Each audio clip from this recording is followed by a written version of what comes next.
Hi and welcome to this week's GMBN Tech Show. Coming up on the show this week, the Transition Patrol goes carbon. And new proof release or re-release, the Solum.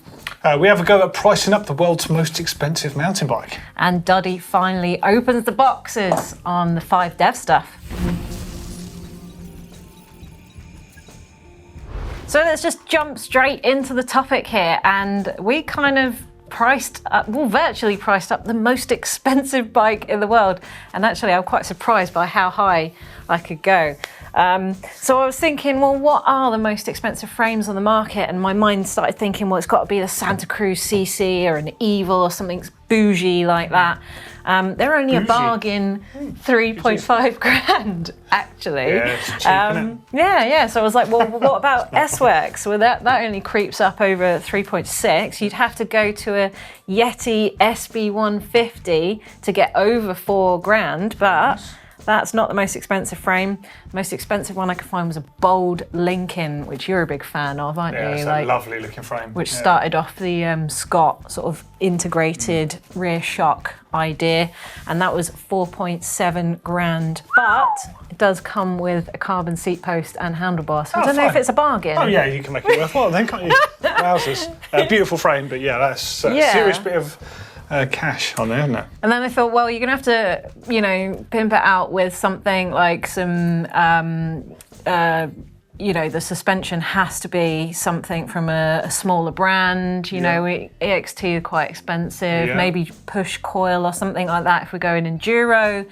But then actually, if you really want to creep up the money, then you've got to go for a RockShox flight attendant, because that adds about 2 grand to any complete bike build, but you can't actually buy that separate at the moment. That's not just adding a price on either, that's actually pretty flipping cool tech. It is really cool tech, I'm not saying it's not worth the price tag. I mean, a set of forks is nearly £1,000 now anyway. Plus all the added whiz-ons on there. Maybe you'd say it's whiz-ons.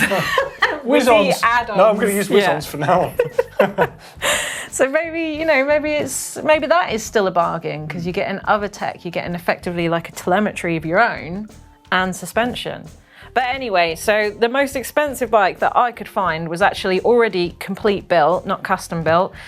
It was a Specialized S-Works Enduro Limited with flight attendant, currently only available in the US at a bargain $19,000. Whoa. That is so expensive, isn't it? Wow. I didn't even know bikes cost I didn't even much. see you put that on there. That's mega. Yeah, I stuck that in it. Do you know what? You can go even higher price though. Go on then. Yeah, because you could get custom paint as well. Of course. So if you really wanted to go the whole hog. So I spoke to Ali from Fat Creations literally a minute ago. Just made a few notes here. You've got to bear in mind that with custom paint, whoever you're going to, you're paying not just for the paint and the design, you're paying for their time and their expertise. So that's really what custom paint is all about. And whoever you go with, if they're offering that service, they're gonna be amazing. But Fat Creations, they say a fairly basic paint job. We wouldn't specify how basic that was, but like on a hardtail frame, just the frame, you could have one for about $850. If you add on a fork on there, or if it's full suspension, you're talking about £1 grand. But then the cool stuff happens. You get colour shift paint, so it looks slightly different for different light, and that looks really special. And I just think if you're going to go custom, it's just like, come on, you may as well lay it on thick. Right, so you're talking about 1,100 quid. Again, it does depend on the other sort of factors you have in there. Then there's the candy marble effect stuff, which looks amazing, and I've had a sneak peek of some frames that you're going to see quite soon coming up. You're talking 1,200 quid for that. But if you want to do full bikes, so you're talking your rims on there as well, you can get a few other things done.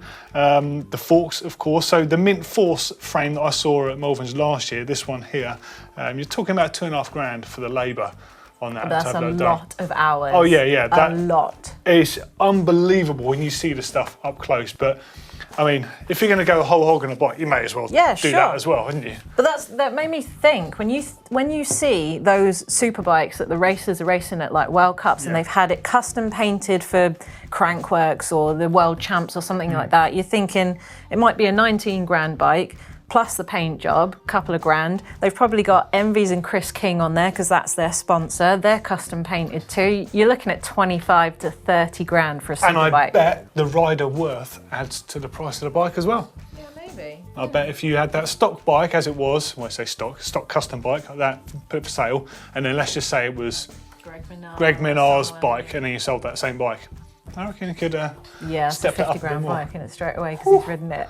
So that's escalated quick, isn't it? It did, didn't it? We got a little bit carried away there. Yeah. I don't know why we chose that as a topic, but I don't think we did. Someone else was like, hey, you should do this. Well, there you go. It's not about spending money, though, all the time. No, it's not. So we're fantasizing here and sort of looking at pro setups and genuine super bikes. Like, that is not something someone would normally buy. So what is a normal ceiling price for you? What do you think is like expensive but within your realms for a normal rider? Let us know down in the comments below. Let's start up the debate on this one. All right, now we're going into news. The first thing we'll talk about is the new Transition Patrol, now available in carbon. So this bike has been in aluminium for quite some time. The carbon one, what they claim, 2.8 pound weight difference between them. So it's That's much massive. lighter. Yeah, and we're talking like the frame weight here as well, not just the overall weight of the bike. So the carbon frame with the Fox Float X2 on there, 7.4 pounds, 3.36 kilos. It doesn't specify the size, but I would assume that's probably a medium, which is what most people weigh them on. So it's got fully guided seat post and derailleur cable housing built into the frames there. Like I say, 2.8 pound difference there. Geometry on them, so head angle 63 or 63.5, depending on what setting you go for.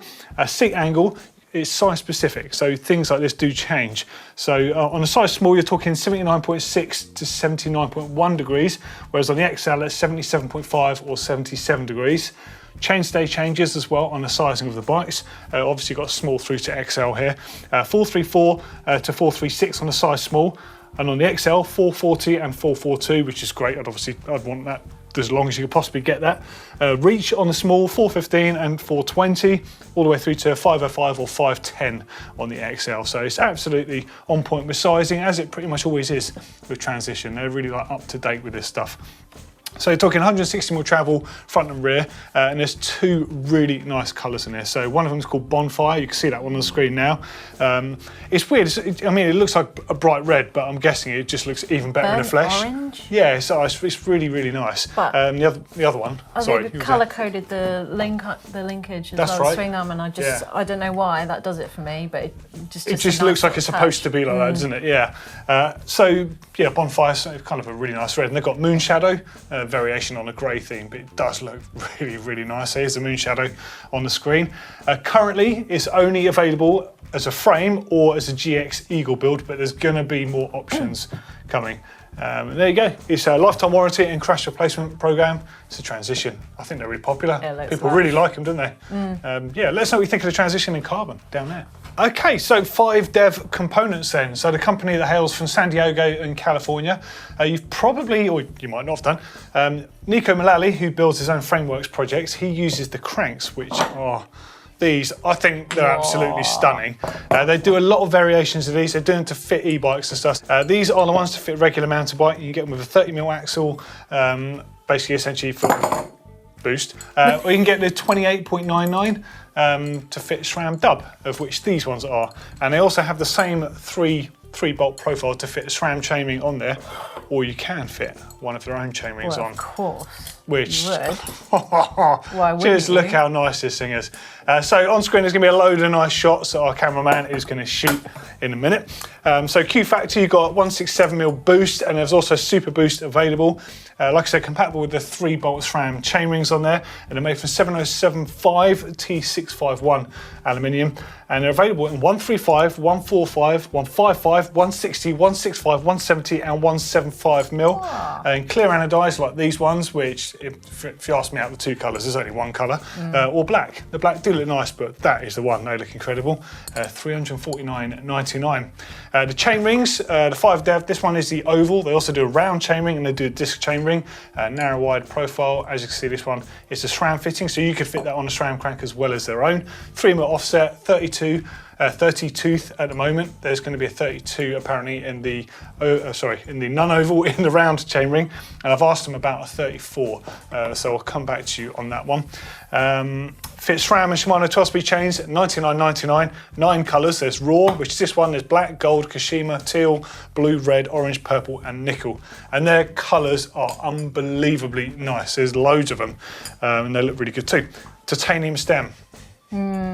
That is the thing that does it for me. So 2-bolt design. There's 2 lengths available. So there's 32 and 48, of which this is the 48. But I love that clamping design on there. So you're using a natural spring in titanium here at the front to basically spring it open. So you can get, although this one is for a 35mm clamp, there's a 31/8 on the way.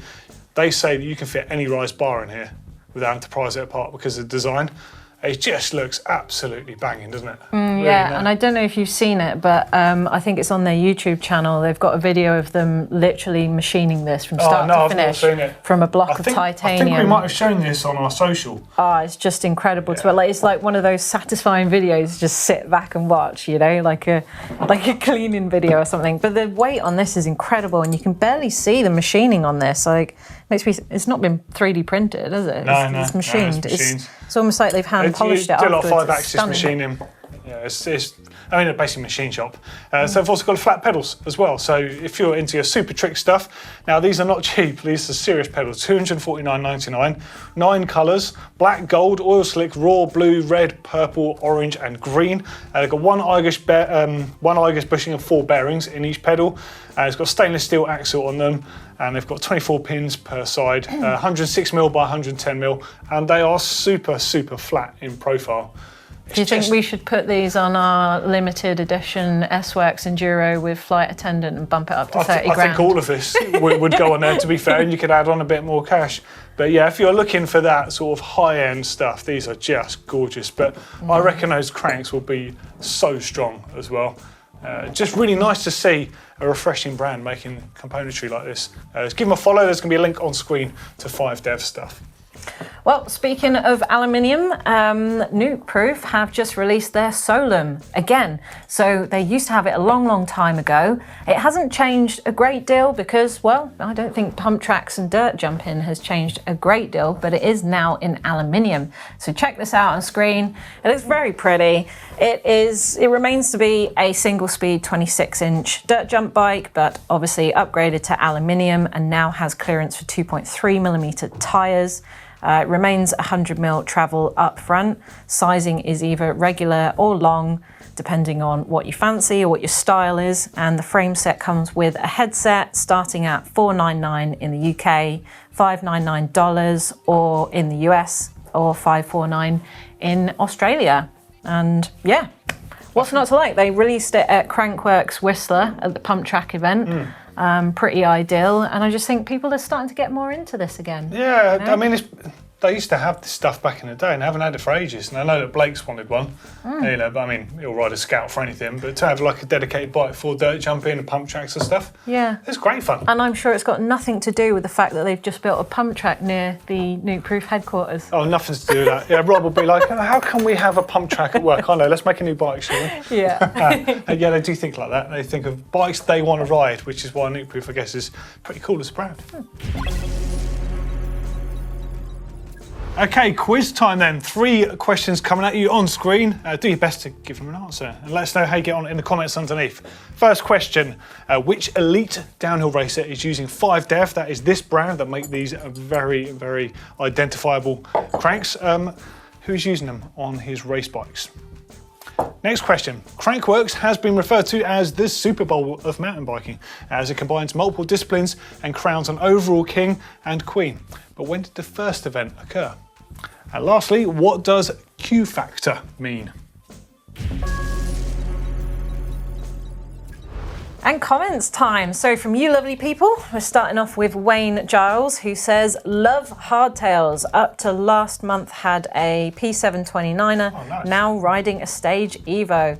My nearly 60-year-old bones are enjoying the full sus though. Yeah, fair play. Yeah, I think I'm still old enough for a full sus, definitely. Nice to see an Orange fan as well running both orange bikes. You see that quite a lot with that brand. People stay loyal and they just get like a full sus or a hardtail to match.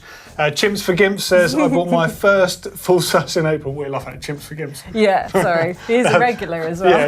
Yeah. Took my hardtailer this week on a loop I used to do and got quite a few PBs on Strava. I think the full sus has helped me gain in confidence and push myself further. He runs a Revel Rail and a BTR Ranger, both epic. Nice. Liquid Maker said, I was exactly like Anna, riding full sus forever, and a few months ago parted with it to build up a Scout for my everyday bike and commute while I wait for my new bike. Really takes things back to basics. Yeah, it does. And not in a bad way. It's just different. Yeah. I mean, I'm finding it out a bit at the moment, riding some different bikes. You are... Kind of forgotten. You'll find out what he's riding soon. Lop on12 says, Doddy's right, you must suffer the climb to appreciate the down.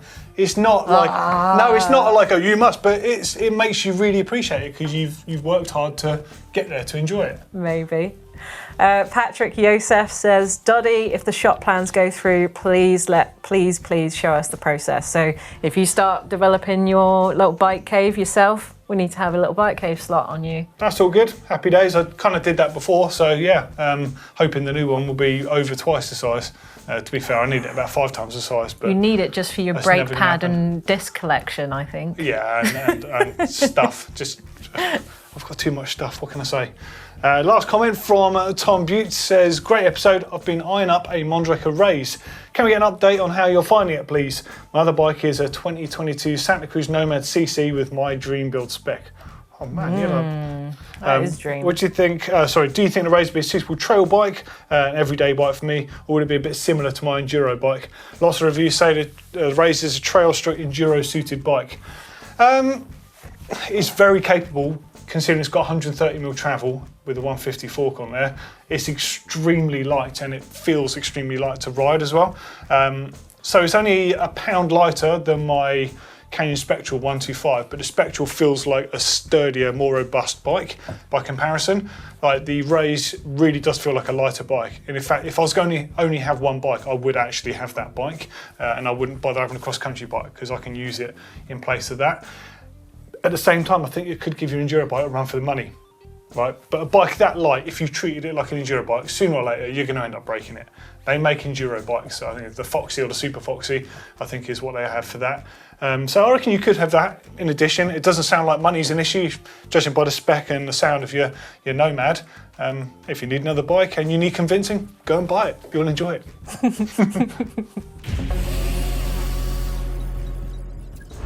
Right, Doddy's just disappeared in a puff of smoke. Really important meeting. So obviously I'm just going to put this old thing here, some retro tat to take his place. So I'm sure he'll be happy with that.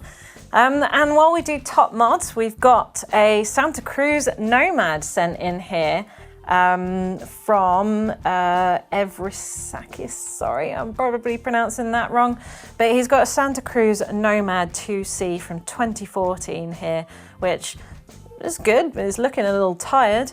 And then, boom, he's given us an after where he's custom painted it in this lovely burnt orange, which isn't far off what we just saw the Transition Patrol coloured in. So yeah, it's made that look really nice and fresh. And in fact, every month, maybe every week, we're getting sent in your sort of home spray jobs, which I absolutely love that Top Mod's becoming this. I'm actually going to do how to spray at home and how to create your own spray booth soon. So let me know down in the comments below if there's a technique or a pattern that you'd like to see a how-to on, then let me know down in the comments below, because I want to do something different, not just a solid colour. And then over to Tristan from Quebec in Canada. I couldn't not put a second one in when I saw this. Tristan has created his own hardtail. This is his winter project. That's one heck of a winter project, Tristan. You built your own frame. He's used brazing methods, and thanks to his friends Brody and Mitch for sharing brazing tutorials. Basically, geometry was inspired by Chromag. Nice, I mean, you know, big Canadian brand. And Canyon, and just basically made his own custom one there and coloured it up with a set of 170 Yari forks. I'd love to know how much this cost you in materials and whether you saved a lot of money by building it yourself. I think that's a cracking effort. And yeah, banging bike at the end of it. It looks beautiful on that bridge there. So well done, Tristan, and I think that's a good place to leave it, actually. Okay, quiz answers. So, what elite DH racer is using 5-dev? Doddy did hint in the topic. It was Nico Mullally. And then Crankworx, been named the Super Bowl of mountain biking. I kind of agree. But when did it first occur? It was 2004. And that's if you don't include the first event, but it wasn't under the name of Crankworx, which was in 2003. It was called the Whistler Summer Gravity Fest and then became Crankworx the year after. And then what does Q factor mean? So it is quack factor, I believe, which refers to the pedal position, how far apart they are. It took the name from ducks, apparently. The wide wading gait and stance gave it the Q factor, the quack factor, of whether your feet are wide apart. Yeah, that's an unusual one there. But let us know down in the comments below, did you get those answers? Did you get a 3 out of 3? And don't forget to upload your top mods if you've been doing anything with your bike, because we'd love to see them. But for now, give us a thumbs up if you've liked this show, and we'll see you again next week, hopefully. Bye.